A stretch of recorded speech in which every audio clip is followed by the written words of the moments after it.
seterusnya. Baru ni saya ada bincang dengan pensyarah saya tentang hukum hudud. Dia kata hukum itu tidak sesuai di negara ini.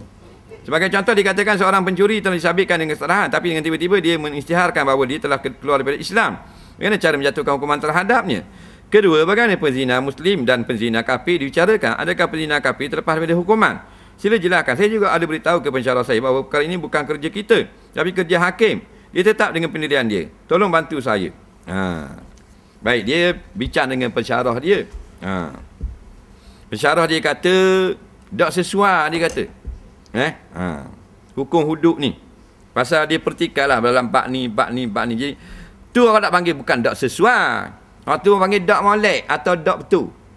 Bukan tak sesuai dah tu, tak betul. Hukum hudud daripada Allah ni tak betul. Sebab apa? Kalau gini orang curi, bila dia dijatuhkan sabit kesalahan, dia pun keluar Islam supaya bebas dari hukuman. Dia pun bebas Jadi tak moleknya hukum Islam.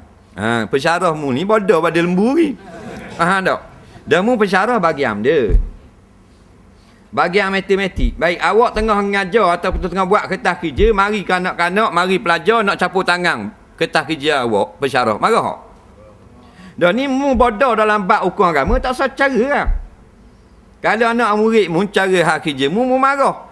Pasal apa? Pasal mu lebih tahu. Mu pelajar mana tahu, aku pensyarah. Aku tahu kerja aku, dah mu reti dah bab hudud pensyarah hai.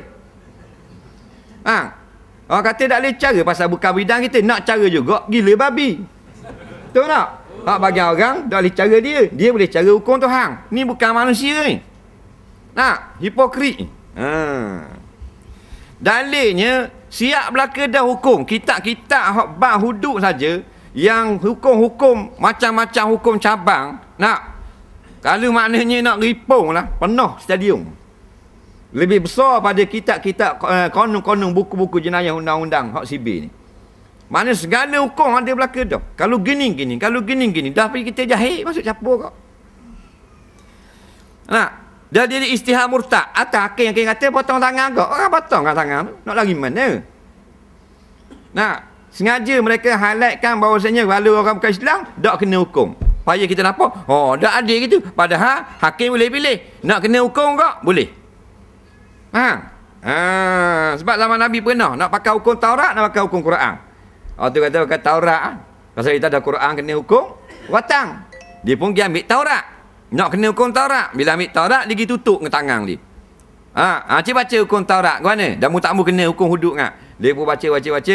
Tak kena pukul, kena berarak. Baca balik lah. Nabi kata, cik akak tangan, rejam. Balik awal dia. Nampak? Mulai ada kena.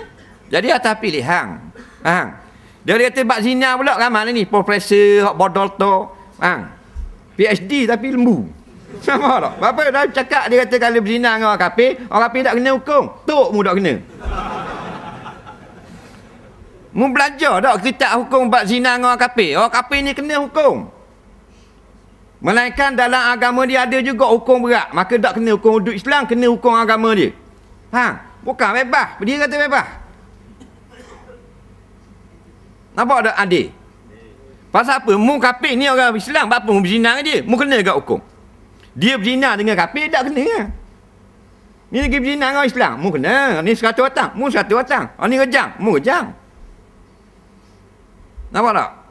Baru betul kita roda gitu. Jadi pensyarah sangat lembu. Dah sungguh. Natang jahat ni. Orang pertikaian hukum Allah, natang tak pertikaian. Hukum Allah yang jadi kamu, hak buat anakmu, hak bagi makan kamu boleh. Pertikaian apa? Patutnya kita beri nasihat. Adalah ustaz tu, kita beri dalam TV. Kita beri nasihat, hudud ni kita sabar dulu, kita beri nasihat pada penjenayah. Nasihat apa? Lalu ni hukum sibir, mana yang hukum kau? Tak muat menjaga. Bagian hukum hak lok rek. Hak hukum hak tak berkenaan dengan Quran hadis. Apa mu faham hukum kau? Apa dak nasihat? Tu puak-puak apa yang mu hukum mati? Nasihat Jangan gitu lain kali dah. Jangan rapau. Gila kena undang-undang Mak Saleh, undang-undang orang putih, undang-undang Yahudi, jalan seketok. Penjara 18 tahun, sebatang 5 kali. Dah mana dak nasihat, dak lepas dia. Bayang nak hukum Islam. Oh, kita tak boleh kerah sangat, kita patut nasihat. Kita wihija ke dia. Nampak?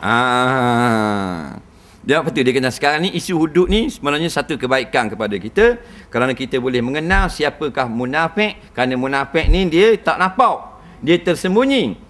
Dengan terjelasnya isu hudud, maka kita kenallah pihak mana yang menyembunyikan munafik di dalam hati. Kenallah bila kita kenal, wala takum ala qabri, jangan kalau mati jangan nawak, Tuhan kata. Faham tak dia? Jagoannya sifat ni. Allah sebut dalam Quran, wa idza qila lahum ta'alu ila ma anzalallahu ila rasul ra'aital munafiqina yasuddunaka anka sududa. Betul tak? Orang munafik ni nak kenal gini. Kalau tidak, tak kenal. Mu ajak dia balik pada Quran dan hadis. Berhukum dengan Quran dan hadis. Maka kamu akan dapat pastikan seka-seka munafik, mereka akan beri macam-macam alasan. Nampak? Dan halangan kepada mu supaya tidak balik pada Quran dan hadis. Sekarang banyak ramai tak beri alasan. Itu munafikin. Betul tak? Kita tak kata, Quran kata ya sudunaka angka sududa, mereka akan halang kamu, akan beri alasan, akan beri excuse, akan beri uzur macam-macam supaya tidak laksana Quran dan hadis.